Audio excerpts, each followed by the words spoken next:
PM Modi ने भी तो वही किया जो मैंने किया था, फिर मुझ पे लांछन क्यों लगे, उन पे क्यों नहीं लग रहे, ये सवाल है राहुल गांधी का। जी राहुल गांधी बहुत गुस्सा है, बहुत परेशान है इस बात से कि जब राहुल गांधी यूएस में मोदी के खिलाफ बोल रहे थे तो पूरी दुनिया उन पर टूट पड़ी थी ये कहकर कि वो देश की बदनामी कर रहे हैं। राहुल देश की बदनामी कर रहे हैं, केवल प्रधानमंत्री की नहीं। लेकिन प्रधानमंत्री नरेंद्र मोदी ने बिना राहुल गांधी का नाम लेके यूएस में जो बयान दिया उससे कांग्रेस बिल्कुल भी खुश नहीं। उन्होंने कहा है कि प्रधानमंत्री ने बिना राहुल गांधी का नाम लेके इनडायरेक्टली वही काम किया जो राहुल गांधी ने उनका नाम लेके किया था। I can understand the debate of ideas and ideology. But I am delighted to see you come together today to celebrate the bond between world's two great democracies, India and the United States.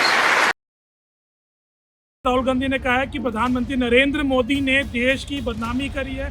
अगर वो किसी opposition leader की या किसी और leader की भी बात कर रहे हैं तो सीधा उसका देश पे निशाना है। नरेंद्र मोदी प्रधानमंत्री होकर अगर ऐसी हरकत करे तो उन पर तो और लांछन लगने चाहिए, उनकी और बदनामी होनी चाहिए और ऐसे आदमी प्रधानमंत्री बनने के लायक नहीं है। 2024 आते उनको हटा देना चाहिए। ऑपोजिशन लीडर्स ने भी राहुल गांधी का साथ दिया ये कहकर कि हम जिस बात से राहुल गांधी के खिलाफ भी हो रहे थे, यहाँ तक कि बड़ी पार्टी जैसे नीतीश कुमार की जेडीयू और केसीआर की बीआरएस यानी भारतीय राष्ट्रीय समिति, दोनों ने इस बात को साफ साफ कहा कि प्लीज बाहर जाकर प्रधानमंत्री का सम्मान होना चाहिए, अच्छी बात है, देश का गौरव है, तो इनडायरेक्टली हमें उन पर निशाना नहीं साधना चाहिए। 2024 का इलेक्शन अगर जीतना है तो हमें पूरी बीजेपी के खिलाफ हमें बोलना चाहिए, प्रधानमंत्री को सिंगल आउट नहीं करना चाहिए। अगर ये मुद्दा भी कम था तो कांग्रेस और ऑपोजिशन ने एक मुद्दा ये भी उठाया कि भारत की गरिमा को प्रधानमंत्री ने और बुरी तरह से ठेस पहुंचाई है। ये जो डील्स करी हैं कि भारत ने अमेरिका को अपने आप को बेच दिया है। जी हाँ, भारत ने अमेरिका की काफ़ी सारी बातें मानी है जिससे हमारा रशिया से भी संबंध बिगड़ सकते हैं। इंडिया जो अब तक बैलेंस बना के चल रही थी,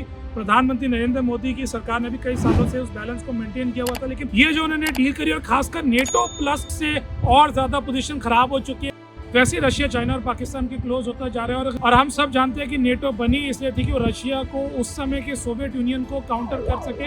और अगर नेटो नहीं तो नेटो प्लस को अगर आप ज्वाइन करने के लिए आगे बढ़ते हैं तो ये सीधा रशिया को एक धमकी होगी कि हम अब अमेरिका की तरफ है, रशिया से हम दूर हो जाएंगे, जिससे हमारी प्रॉब्लम बढ़ सकती है। रशिया जैसे जैसे चाइना के पास आएगा और इस बात से तो और ज़्यादा आएगा, वो चाइना को और सुखोई और बड़े बड़े टैंक्स बेच सकता है। तो कहीं ये तो नहीं कि नेटो प्लस को ज्वाइन करने की बात से ही रशिया बिदक जाए और भारत को जो सस्ता तेल दे रहा है वो भी बंद कर दे और साथ साथ चाइना और पाकिस्तान के और ज़्यादा करीब आ जाए। तो देखते हैं कि इन कुछ दिनों में रशिया की क्या प्रतिक्रिया होती है और क्या नेटो प्लस ज्वाइन कर पाता है और कर भी पाता है तो उसके क्या इम्प्लीकेशंस होने वाले हैं।